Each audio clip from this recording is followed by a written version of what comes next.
It's a difficult act to follow, the last session. But one of the bands, the clients, an Excel sheet they had shown. And between the 20 and the 22nd row, there was a hidden row which said, Understanding Young India. That's what a lot of clients come to Viacom 18. They tell us that what can we do for young India? How can you guys share your experience? So we do publish a detailed report, but this is like an appetizer, and I'll try to keep it short and entertaining. We do a lot of research through the year, and some of it we kind of collate and publish once every 2 years. We label it as MTV Youth Study. And we do this across 15 to 25 urban India, across NCC's AB, AB and C, and this is spread across more than 50 cities. Some of it that I'm going to share with you today, a little bit of prelude. We also work very closely with Viacom CBS worldwide, and there are certain aspects that we do a poll amongst the global young audiences, including APAC, and we have samples from India as well.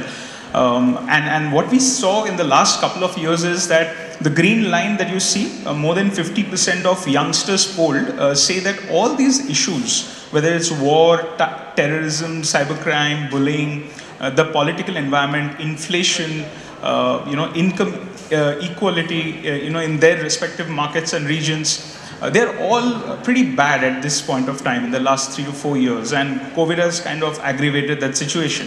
The yellow dots that you see, more than 50% of them, the youngsters are saying that all these factors are actually going from bad to worse. So it's a pretty grim reality, and the way they want to kind of approach it and survive this is by improvising and adapting. More than 83% of the audience that we polled said that, they want to be flexible, they want to adapt and change quickly. 70% of them are saying that even if I make a wrong career choice today, I am open to kind of change it and adapt on the way. And most of them also said that they want to build on their side hustles because they do not know what defines a stable career anymore. With that, there is always a lot of curveballs that are being thrown at them in this VUCA world, constant pressure. The way they want to kind of deal with this is they want to diversify their options. They want to be multidimensional.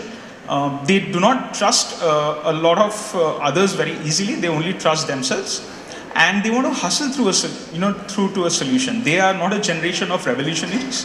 They are more of a generation of evolutionaries. So they do not want to upset the apple cart.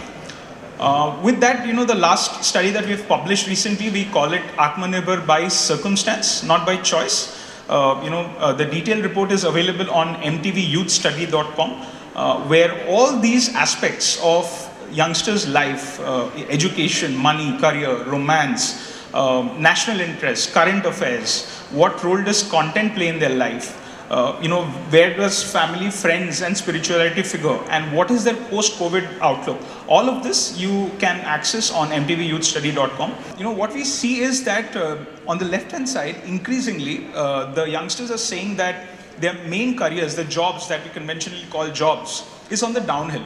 And what they're saying is that their passions and interests and hobbies are on the uphill. That is what they want to kind of build, more importantly, there was a generation called millennials, which preceded Gen Z. They used to do hobbies for recreation, but this generation, they are into monetization. They do not want to cultivate hobbies which do not yield material returns. So, more than 70% of them actually told us that the side hustles, whether, you're rapping, you're dancing, you're singing, or you're into cooking, all that is the real deal. Like corporate job to side mein chal raha hai until I make it big. 69% of them said that they want to earn from their hobbies. And how they're going to do that is they're going to build their communities on the social media platforms that have access to. And more than half of them said that in this post-COVID era, they do not see themselves building a career in the conventional corporate, and they want to look beyond that. And that is also happening because the way their dynamics with money has changed, because these last 3-4 years they have seen a lot of adversity in their family, around them, and that has made them realize the importance of money has made a big comeback.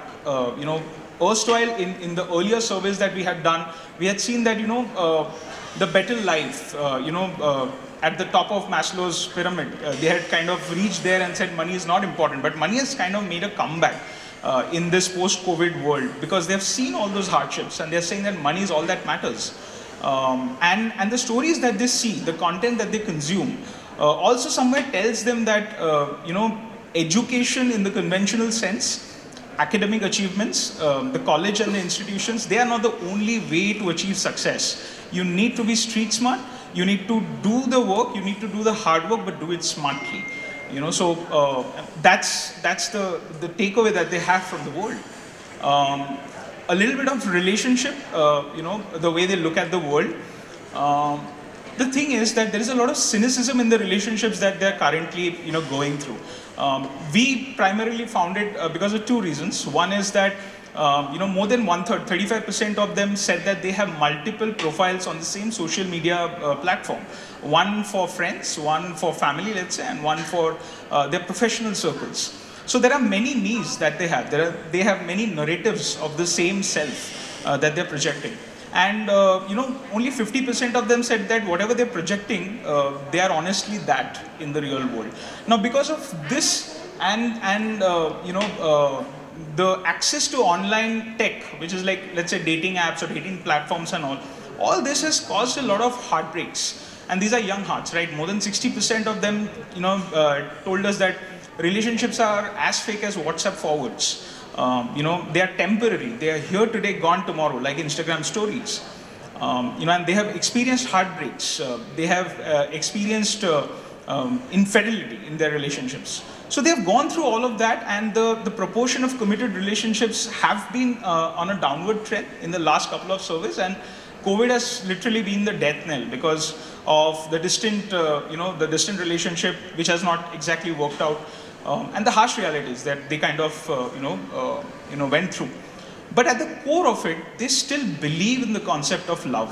72% of them told us that true love is what makes life worth living. And an interesting data point was how romantic movies still feature amongst their top, all-time favorite movies. And उसमें भी एक interesting point ये है कि there are two films, DDLJ and कुछ कुछ होता है, which are 90s films, and these are youngsters born after 1994. These films feature in their top 5 or top 6, So they do believe in the idea of love, just that they're a bit more cynical and they have a process until they arrive at their true love. And another interesting thing is they are saying that, do not look at relationships in black and white. Not every relationship needs to be romantic. Gone are the days when you talk about 14 February as the romantic Valentine's Day. There are other relationships, like I can live with my friend, I can have a perfectly non-romantic, non-sexual relationship because this person, the other person, this girl or the guy, can understand me, and that's all I need. So there are friendship live-ins as a concept which is coming up amongst Gen Z. And we have seen that in a lot of online stories as well, which we found on ground in our primary research. A little bit on spirituality, and there is a bit of context to it. In this COVID, what Viacom CBS we found globally as well as in our primary research in India, we saw that this generation is stressed and they're kind of depressed. Like 2 out of 3 Gen Zs that we polled said that they're either stressed or depressed in some capacity. Which is not a surprise, but the other thing that they said was 63% of them said that they feel that they are being manipulated by social media, by what they are reading. So there's a lot of cacophony in this VUCA world, but that is driving them towards their version of spirituality. Earlier, the case was that I follow certain religious rituals and practices because my parents used to tell me, लेकिन अब मैं ये करता हूँ because I find peace in it. And 67% of them actually said that the world around me is so complicated. These religious practices allow me to relax and calm myself down. 70% of them said that I feel relaxed and controlled after I have prayed. And 62% of them said spirituality and religion gets me clarity in a very confusing world around me. So while religion and spirituality and their version of it has, that's been their anchor, the family and the parents are increasingly closer. Like obviously COVID, they spent a lot of time together as a family. That got them going, that made them bond and understand each other much more deeply. But that's not a trend only isolated to COVID times. We saw that the importance of family has been growing. They have been quoting family as the number one reason for happiness for some time now, and it's only growing. And they want to give it back to the family, give it back to their parents in some way or shape, when they make it in life.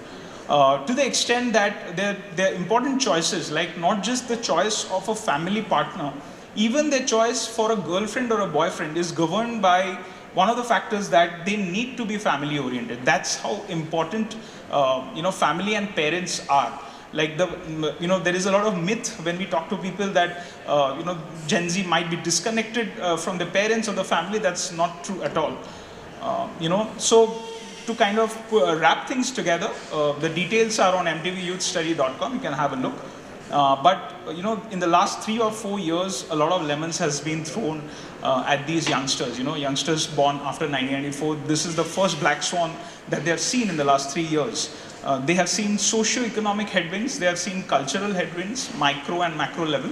But what they have done is they have made dalgona coffee out of all these lemons that have been thrown at them. Careers, economic headwinds have seen that careers have been on the downswing, but they have side hustled. They have realized that money is important in their life, and they have monetized their side hustles. There has been a lot of cacophony. There has been a lot of confusion, a lot of uncertainty and volatility around them.